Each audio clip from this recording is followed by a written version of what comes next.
जनाब स्पीकर, तवानाई का शोबा गर्दिशी कर्जों के चैलेंज से दो चार है।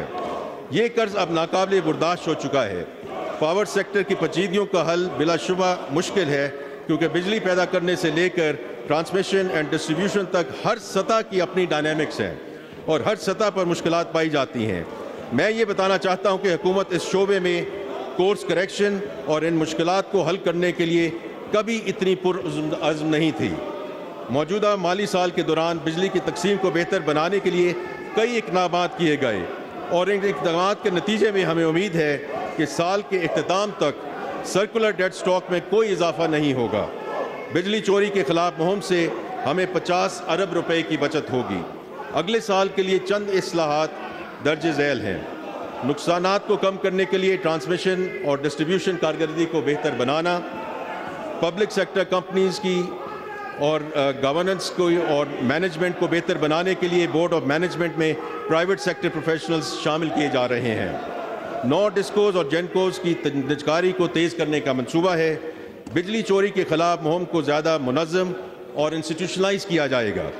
बिजली की पैदावार को महंगे इम्पोर्टेड फ्यूल की बजाय रिन्यूएबल एनर्जी यानी विंड, सोलर और हाइडल पावर जनरेशन की तरफ मुंतकिल करना हमारी अव्वलीन तरजीह है। तवानाई के शोबे के लिए तरक्याती बजट में 253 अरब रुपए की खतीब रकम बजट की गई है। इस शोबे के अहम मनसूबों में installation of asset performance management system और डिस्ट्रीब्यूशन ट्रांसफार्मर्स के लिए 65 अरब रुपए की रकम तजवीज़ की गई है। इस तरह इलेक्ट्रिसिटी डिस्ट्रीब्यूशन एफिशिएंसी के मंसूबे के लिए 5 अरब रुपए की रकम मुख्तस की गई है। जाम शोरों में 1200 मेगावाट कोल पावर प्लांट के लिए 21 अरब रुपए और एनटीडीसी के सिस्टम से बेहतरी के लिए 11 अरब रुपए की रकम तजवीज़ की गई है। जनाब स्पीकर, पानी का शोबा फूड सिक्योरिटी, सस्ती बिजली की पैदावार और मौसमियाती तब्दीलियों से निपटने के हवाले से इंतहाई अहमियत का हामिल है। यही वजह है कि अगले माली साल के तरक्याती बजट में आबी वसाइल के लिए 206 अरब रुपए मुख्तस किए गए हैं। ये सरमायाकारी पीने के साफ पानी तक रसाई, ज़रई पैदावारी सलाहियत और हाइडल पावर से मुतल्लिका मनसूबों में लगाई जाएगी। इन मनसूबों में Mohmand dam hydro power project के लिए 45 अरब रुपए, दियामेशा डैम के लिए 40 अरब रुपए, चश्मा राइट बैंक केनाल के लिए 18 अरब रुपए और बलूचिस्तान में फीडर केनाल की रीमॉडलिंग के लिए 10 अरब रुपए मुख्तस करने की तजवीज़ है। जनाब स्पीकर, आइंदा माली साल में वफाकी हुकूमत IT सेक्टर पर खुसूसी तवज्जो देगी। IT सेक्टर में टारगेटेड इन्वेस्टमेंट के ज़रिए कम मुद्दत में ज़्यादा मुनाफा देने की सलाहियत है। हमारे मुल्क के नौजवानों की महारत और हुनर किसी से कम नहीं। यही वजह है कि हुकूमत की साजगार पॉलिसियों के नफाज के बाद इस साल IT की बरामदात $3.5 अरब तक पहुँच जाएंगी। माली साल 2024-25 में IT सेक्टर के लिए 79 अरब रुपए से ज़्यादा रकम तजवीज़ की जा रही है, जो कि इस शोबे के लिए अब तक की सबसे ज़्यादा मुख्तस रकम है। ये रकम दर्ज झैल मकासद के लिए मुख्तस की जा रही है। फेडरल बोर्ड ऑफ रेवेन्यू में डिजिटलाइजेशन और इस्लाहात के लिए 7 अरब रुपए मुख्तस किए जा रहे हैं। ये रकम जदीद तरीन IT सिस्टम का इस्तेमाल करते हुए टैक्स बेस को बढ़ाने और निज़ाम में मौजूदा लूप होल्स को दूर करने की हुकूमत की कोशिशों में मुआवन होगी। कराची में IT पार्क की तश्कील के लिए 8 अरब रुपए फराहम किए जाएंगे। Technology park development project Islamabad के लिए 11 अरब रुपए की रकम बजट की गई है। Pakistan software board export board के लिए गुज़श्ता साल के 1 अरब रुपए के मुकाबले में इस साल 2 अरब रुपए मुख्तस करने की तजवीज़ है। ये रकम IT सेक्टर के एक्सपोर्टर्स की हौसला अफजाई और IT फर्मों में तलबा की इंटर्नशिप के सिलसिले में रखी जा रही है। डिजिटल इंफ्रास्ट्रक्चर इंफॉर्मेशन के इक़दाम के लिए 20 अरब रुपए तजवीज़ किए जा रहे हैं। मुल्क की समाजी और इक़्तिसादी तरक्की के लिए डिजिटल टेक्नोलॉजीज़ की सलाहियत को बरूए कार लाने के लिए हुकूमत एक नेशनल डिजिटल कमीशन और एक डिजिटल पाकिस्तान अथॉरिटी कायम करने का इरादा रखती है। वक्त के साथ ये अदारे मुख्तलिफ शोबों में डिजिटल ट्रांसफॉर्मेशन को आगे बढ़ाने, इनोवेशंस को फ़रोग़ देने और डिजिटल सॉल्यूशंस को वसी पैमाने पर अपनाने में अहम किरदार अदा करेंगे। इन इदारों के क़याम के लिए 1 अरब रुपए تجویز کیے جا رہے ہیں۔ جناب اسپیکر، ہیومن ڈیولپمنٹ میں سرمایہ کاری حکومت کی بہترین سرمایہ کاری ہے۔ حکومت بچوں کی تعلیم کے لیے سازگار ماحول کی فراہمی میں خاطر خواہ سرمایہ کاری کرنے کا ارادہ رکھتی ہے۔ اس سلسلے میں کچھ اہم اقدامات مندرجہ ذیل ہیں۔ اسلام آباد کے 167 سرکاری اسکولوں میں انفراسٹرکچر اور تعلیمی سہولیات کو بہتر بنانے کے لیے رقم مختص کرنے کی تجویز ہے۔ نوجوان طلبہ اور طلبات کے جسمانی اور ذہنی نشاط میں مدد کے لیے ہم اسکول میل پروگرام متعارف کروا رہے ہیں، جس کے تحت اسلام آباد کے 200 پرائمری اسکولوں میں طلبہ کو متوازن اور غذائیت سے بھرپور کھانا فراہم کیا جائے گا۔ ڈیجیٹل لٹریسی کی اہمیت کو تسلیم کرتے ہوئے ہم اسکولوں کو smart screens, Chrome books, tablets اور انٹرنیٹ فیسلٹیز کی سہولیات سے آراستہ کریں گے۔ Digital interventions and blended learning متعارف کرانے کا ارادہ رکھتے ہیں۔ مزید برآں پڑھائی اور تحقیق کے کلچر کو فروغ دینے کے لیے ای لائبریریاں قائم کی جائیں گی۔ اسلام آباد کے 16 ڈگری کالجوں کو نسٹ، NSU، نمل اور کامسیٹس جیسی مشہور یونیورسٹیوں کے تعاون سے اعلیٰ نتائج کے حامل تربیتی اداروں میں تبدیل کیا جائے گا۔ یہ ادارے ہمارے نوجوانوں کے لیے روزگار کے مواقع بڑھانے کے لیے 6 ماہ کے IT کورسز آفر کریں گے۔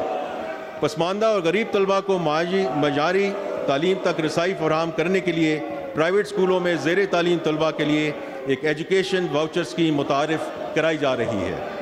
100 اسکولوں میں ارلی چائلڈہڈ ایجوکیشن کے مراکز قائم کیے جائیں گے تاکہ چھوٹے بچوں کو تعلیم کا ایک مضبوط آغاز فراہم کیا جائے۔ دیہی سے شہری علاقوں تک طالبات کے سفر کے لیے پنک بسز متعارف کرائی جا رہی ہیں۔ وزیر اعظم کی ہدایت پر دانش اسکولوں کے پروگرام کو اسلام آباد، بلوچستان، آزاد جموں و کشمیر اور گلگت بلتستان تک پھیلایا جا رہا ہے۔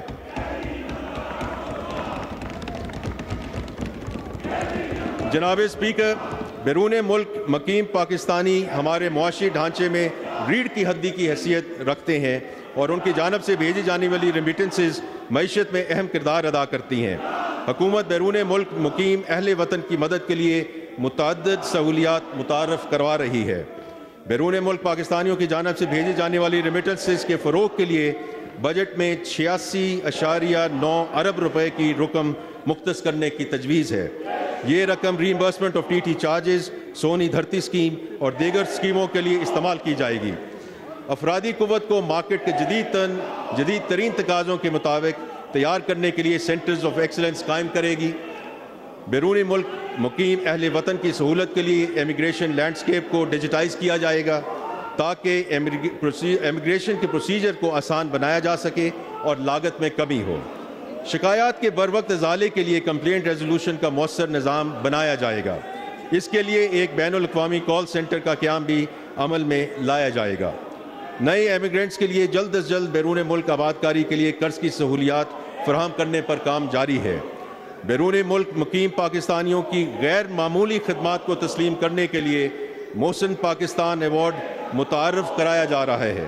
اسی طرح کے دیگر اقدامات سمندر پار پاکستانیوں کی معاونت اور قومی ترقی میں ان کے تعاون سے فائدہ اٹھانے کے لیے حکومت کے عزم کی نشاندہی کرتے ہیں۔ جناب اسپیکر، ماضی میں برآمدات کو فروغ دینے کی کوششوں کے باوجود برآمدات میں خاطر خواہ اضافہ نہیں ہو سکا۔ اس شعبے کی اہمیت کو مد نظر رکھتے ہوئے ایگزم بینک کے ذریعے ایکسپورٹ ری فائنانس اسکیم کے لیے مختص رقم کو 3.8 ارب سے بڑھا کر 13.8 ارب روپے رکھنے کی تجویز ہے۔ ان اقدامات سے پورٹ فولیو میں 100 ارب سے 280 ارب روپے تک اضافہ متوقع ہے۔ اسٹیٹ بینک آف پاکستان کے ذریعے 539 ارب روپے کی ایکسپورٹ کریڈٹ کی فراہمی کی جائے گی۔ وزیر اعظم نے اس بات کو یقینی بنانے کی ہدایت دی ہے کہ اس سہولت کا کم از کم 20% حصہ SME سیکٹر پر مرکوز رہنا چاہیے۔ حکومت کی SME اسٹریٹجی کے تحت SMEs کے کریڈٹ کو 540 ارب سے بڑھا کر 1100 ارب روپیہ کیا جائے گا، جس میں سے 100 ارب روپے کا اضافہ اگلے مالی سال کے دوران ہی کر دیا جائے گا۔ مستقبل میں یہ قدم پاکستان کے برآمدی شعبے کو ایک اہم لائف لائن فراہم کرے گا۔ مزید برآں حکومت طویل عرصے سے زیر التفاع DLTL क्लेम्स की मरहलावार अदायगी करेगी। एक्सपोर्टर की मदद के लिए रिस्क शेयरिंग स्कीम भी वज़ा की जा रही है। जनाब स्पीकर, बैरूनी सरमायाकारी हमारी अदायगों के तवाज़ुन और पाकिस्तान की साख में के इजाफे के लिए अहम है।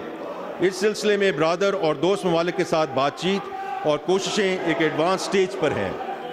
यहाँ मैं SIFC के किरदार को ज़रूर तस्लीम करना चाहूँगा, जो कि GCC ममालिक से ज़राअत, लाइफ स्टॉक, कानकुनी और सियाहत जैसे शोबों में सरमायाकारी को लाने के अमल की क़यादत कर रही है।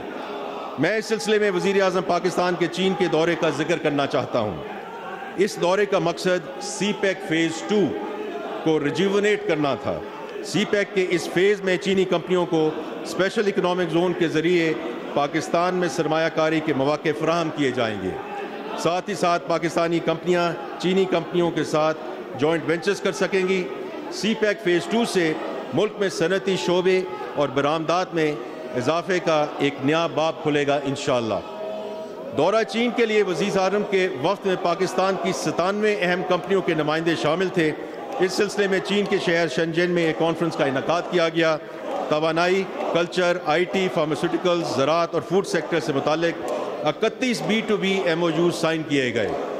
साथ ही कई पाकिस्तानी और चीनी कंपनियों के दरमियान मज़ीद MOUs पर गुफ्त शुनीद जारी है। इनका ताल्लुक iron and steel, mobile solar cells, EVs and mobiles, automobiles, manufacturing और टेक्सटाइल जैसे शोबों से है।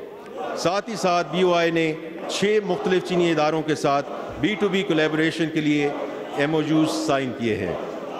जनाब स्पीकर, पाकिस्तान को मौसमियाती तब्दीली के असरात का शदीद ख़तरा लाहक है और क्लाइमेट मिटिगेशन की कोशिशों को तक़वियत देने के लिए हुकूमत मुतअद्दिद इक़दामात पर काम कर रही है, जिनमें से चंद एक का जिक्र करना ज़रूरी है। क्लाइमेट मिटिगेशन एडेप्टेशन के इक़दामात पर अमल दरामद को यकीनी बनाने के लिए पाकिस्तान क्लाइमेट चेंज अथॉरिटी को फ़आल बनाया जा रहा है। नेशनल क्लाइमेट फाइनेंस स्ट्रेटजी अक्टूबर 2024 तक तैयार कर ली जाएगी, जिसका मकसद ग्लोबल क्लाइमेट फाइनेंस को पाकिस्तान में लाना है, जिससे कार्बन एमिशन में कमी लाने के मंसूबों पर अमल किया जा सकेगा। National digital climate finance monitoring dashboard कायम किया जाएगा, जो कि क्लाइमेट फाइनेंस के हवाले से मिलने वाली बैरूनी इमदाद के बारे में डेटा मेंटेन करेगा। हुकूमत के बजटिंग एंड अकाउंटिंग सिस्टम में जेंडर एंड क्लाइमेट बजट कर दी गई है, जिससे इन सेक्टर्स के हवाले से पॉलिसी साजी और अमल दरामद में मदद मिलेगी। हुकूमत ई-बाइक्स के लिए 4 अरब रुपए और तवानाई की बचत करने वाले पंखों के लिए 2 अरब रुपए मुख्तस कर रही है। जनाब स्पीकर, अब मैं माली साल 2024-25 के बजट के अहम खदोखाल पेश करता हूँ। माली साल 2024-25 के लिए इक़्तिसादी तरक्की की शरह 3.6% रहने का इम्कान है। अफरात ज़र की औसत शरह 12% मुतवक्के है। बजट खसारा GDP का 5.9%, जबकि प्राइमरी सरप्लस GDP का 1% होगा। FBR के महसूलात का तखमीना 12,970 अरब रुपए है, जो कि रवां माली साल से 38% ज़्यादा है। चुनांचे वफाकी महसूलात में सूबों का हिस्सा 7,438 अरब रुपए होगा। वफाकी नॉन टैक्स रेवेन्यू का हदफ 3,587 अरब रुपए होगा। वफाकी हुकूमत की खालिस आमदनी 9,119 अरब रुपए होगी। वफाकी हुकूमत के कुल अखराजात का तखमीना 18,877 अरब रुपए है, जिसमें से 9,775 अरब रुपए इंटरेस्ट की अदायगी की जाएगी। PSDP के लिए 1,400 अरब रुपए का बजट मुख्तस किया गया है। पब्लिक प्राइवेट पार्टनरशिप के जरिए 100 अरब रुपए इजाफी मुख्तस किए गए हैं।